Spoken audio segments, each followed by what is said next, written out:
Oke, dunia bulu tangkis itu lagi punya satu misteri besar lah. Sesuatu yang bikin banyak dari kita garu-garu kepala. Bayangin deh, ada seorang legenda, pahlawan kita semua, yang namanya itu udah menggema di setiap sudut stadion. Tapi, status resminya, malah jadi tanda tanya raksasa. Yap, Anda nggak salah dengar. Pertanyaannya itu simpel banget, tapi jawabannya, wah, rumit. Kenapa Taufik Hidayat belum juga masuk Hall of Fame? Ini serius, di Indonesia, ini tuh bukan cuma soal olahraga lagi loh. Udah kayak jadi isu nasional. Aneh kan? Kok bisa ya? Dan ceritanya jadi makin panas loh, karena tepat saat BWF ngumumin rival-rival abadinya, Lin Dan dan Lee Chong Wei, resmi masuk Hall of Fame, wush, media sosial langsung meledak. Di mana-mana, di semua kolom komentar, pertanyaannya cuma satu. Loh, Taufik mana? Oke. Biar kita semua satu frekuensi dan ngerti kenapa banyak banget yang bingung, yuk kita bedah bareng-bareng CV-nya Taufik Hidayat. Ini bukan soal opini atau katanya-katanya ya, ini soal fakta, soal piala dan medali yang bicara sendiri.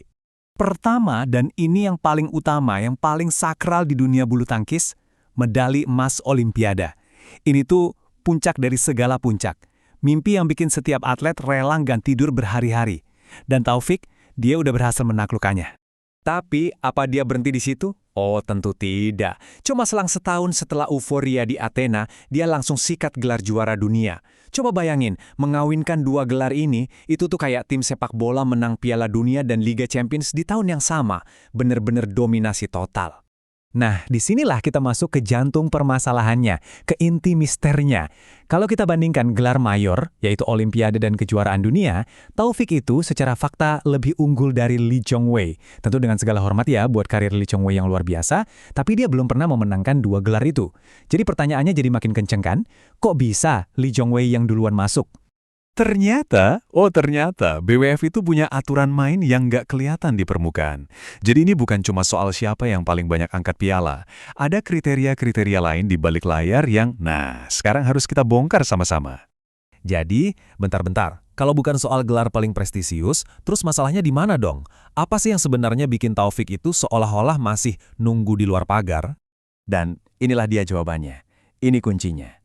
BWF itu ternyata melihat gambaran yang jauh lebih besar. Mereka nggak cuma lihat momen-momen puncak saat jadi juara, tapi juga hal lain. Seperti seberapa lama sih kamu bisa bertahan di puncak, seberapa konsisten performa kamu di level tertinggi, dan seberapa besar pengaruh kamu untuk bulu tangkis secara global. Nah, di titik inilah perhitungannya jadi makin kompleks.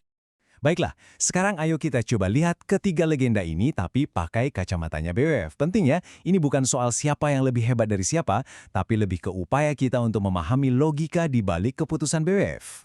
Coba kita lihat tabel ini bareng-bareng. Lin Dan ya udahlah ya, dia itu GOAT, sang dewa, nggak perlu diperdebatkan lagi. Lee Chong Wei, dia ini ibarat pelari maraton, bukan sprinter. Bayangin, ratusan minggu jadi nomor 1 dunia itu gila kan? Nah, Taufik itu seperti ledakan supernova. Puncaknya itu paling terang, sinarnya paling menyilaukan, tapi mungkin gak bertahan sepanas dan selama dua rivalnya itu. Kayaknya, BWF ini lebih menghargai api yang nyalanya awet dan stabil daripada ledakan dahsyat yang sesaat. Tapi tunggu dulu, ceritanya belum selesai sampai di sini. Masih ada faktor-faktor lain di luar statistik yang sering banget luput dari obrolan kita. Dan faktor-faktor ini bisa jadi mengubah cara kita memandang keseluruhan masalah ini.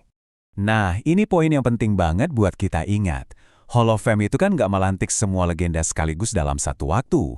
Anggap aja kayak klub super eksklusif yang buka pendaftaran cuma setahun sekali dan kursinya itu terbatas banget. Jadi bisa jadi ini bukan soal penolakan, tapi lebih ke soal antrian. Mungkin aja BWF punya daftar tunggu dan Taufik itu ada di urutan selanjutnya.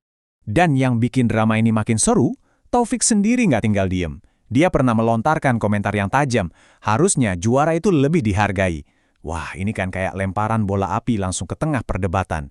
Apa yang lebih penting, jadi seorang juara sejati di panggung terbesar atau jadi pemain yang paling konsisten sepanjang masa? Komentar dia ini jelas langsung membakar lagi diskusi di kalangan para fans. Jadi gimana kesimpulannya? Setelah kita bongkar semua lapisannya, dari trofi sampai aturan tak tertulis, kelihatan banget kalau jawabannya itu nggak simple, nggak hitam putih. Ini semua kembali ke masalah perspektif. Dari sudut mana kita mau mendefinisikan sebuah kehebatan.